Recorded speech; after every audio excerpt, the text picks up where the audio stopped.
Hello, and welcome to Mission Driven Monday. Today, I'm interviewing my good friend, Amy Phelps.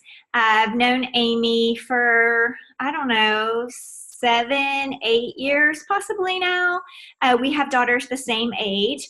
Amy is from Cincinnati, Ohio, and found as I've gotten older that I often become friends with people from the Midwest. I don't know why. I just love the Midwest. Maybe it's because I went to college there, but I really have a heart for people who are from the Midwest. So welcome, Amy. She is married to Jason, and they've been married for 17 years, and she has two daughters, a ninth grade daughter and a daughter in the fifth grade. A fun fact, Amy is also the creative director for the website Mission Driven Woman. So I'm excited to be interviewing Amy today. Welcome, Amy. Thank you for having me. Hi. Well, you're welcome. Okay, so like we do on every Monday, we ask the same 3 questions. And I love these questions because I think that they really do help us get to the core of our mission as women. And what makes them kind of questions that I enjoy too is that we're all just kind of here doing our thing, right? Like some of us have done like amazing, incredible things and invented things and started companies and done things like that. But the tagline for Mission Driven Woman is to follow your mission, not the madness. So it's really about being who you are, where you are.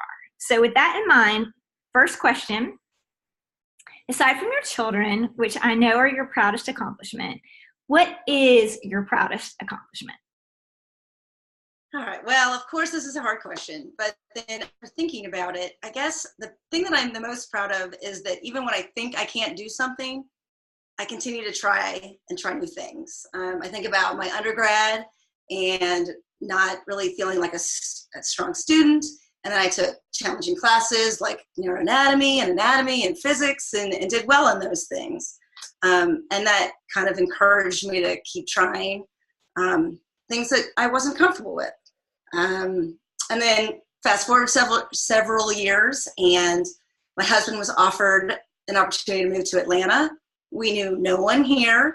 We were moving away from family, friends, everything we'd ever known. I had a 18-month daughter at the time, but we did it. And it was one of the best things I think we could have ever done for our family, brought us closer, and just on a great track. And we didn't miss any relationships back in Cincinnati, really. I mean, we missed them, of course, but like we're still close to our Cincinnati peeps. But yeah, I mean, I'm currently going to school for graphic design, which is weird to start school at, my age.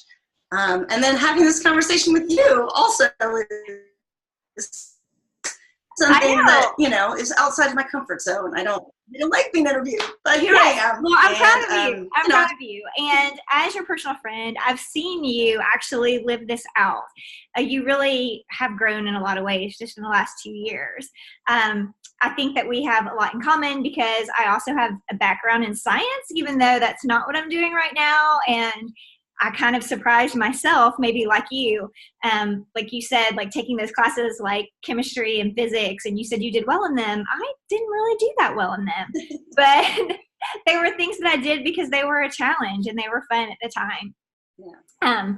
And also I loved how you talked about moving to a new city. I think that whenever we stretch ourselves in that way, especially that we're surprised by adventure and in unexpected ways. Like either we meet someone new or we have a new opportunity, and it's just an exciting time. So I love that. All right, question number 2. I just was going to say one more thing Yes. on that one. I think when Sure. I get really overwhelmed, I just have to reel myself in and remind myself, wait, just take the first step. All you have to do is start. And once I start, then I realize I'm not alone, and then I take the second step, and from there, what seems totally out of my capabilities becomes so much more something I can handle. Oh, yeah. I feel like if we started half the things that we do, knowing what all is required or could see the end in mind, we might be afraid to even start. But you're right. When you just take that next best step, you're able to keep going and do it. It's a good point. Yeah. Thanks. All right, question number 2. I think we've touched on this a little bit, but we can talk more about it. Tell me about what you're learning right now. What are you kind of working on? Taking a class in photography, but I don't think that's really at all where I'm really learning. I think what I'd say is that I'm not sure what I want to be, and so I take classes, but I don't really know that it's about what I want to be when I grow up as much as the relationships that I'm forming along the way, and I'm finding out that that's what it's all about for me. Through those relationships, I've been encouraged to try new things. I have been able to network and have opportunities that I don't think I would have. But that's what's most important to me, is the relationships that I'm forming. Yeah. Well, that's how we met. So I love that. I love that. And if you're watching this episode of Mission Driven Woman, I hope that you will take an opportunity to tag someone who you think should be interviewed for an upcoming Mission Driven Woman, because I love to meet new people and find out what they're learning. All right. Third question. This is the hard one. This is the one that everyone's always like, oh, it's so reflective. But when you think about your future self, what do you want to be known for? Are there kind of 3 words or 3 adjectives that you would use to describe yourself, or how you want people to describe you in the future? Yeah, this is a hard one. You're right. I would hope that people would have said that I am trustworthy. They could count on me with, their secrets, or just that I'm going to do what I say I'm going to do. I'd like to be considered supportive.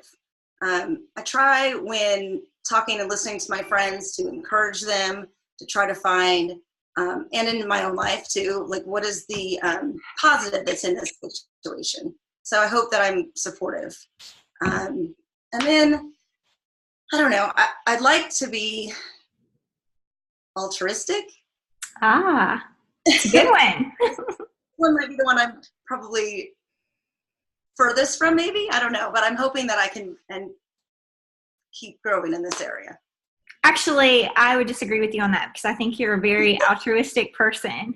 I feel like you give a lot of yourself. I know in the past few months I've asked a lot of you, and you've always been willing to just give a lot of yourself away.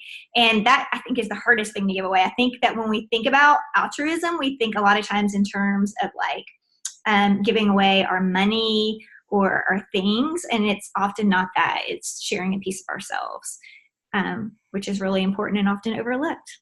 So thanks for that. You're welcome. All right. Well, thanks for being a part of this episode of Mission Driven Woman. I hope you'll tune in next Monday to learn from another Mission Driven woman in our community. If you'd like to learn more about Amy, you can say hi to her here on this Facebook page. And anything that we talk about, or that you want to learn more about, you can always ask us a question, and we will post links in the comments. So thanks, and see you next week.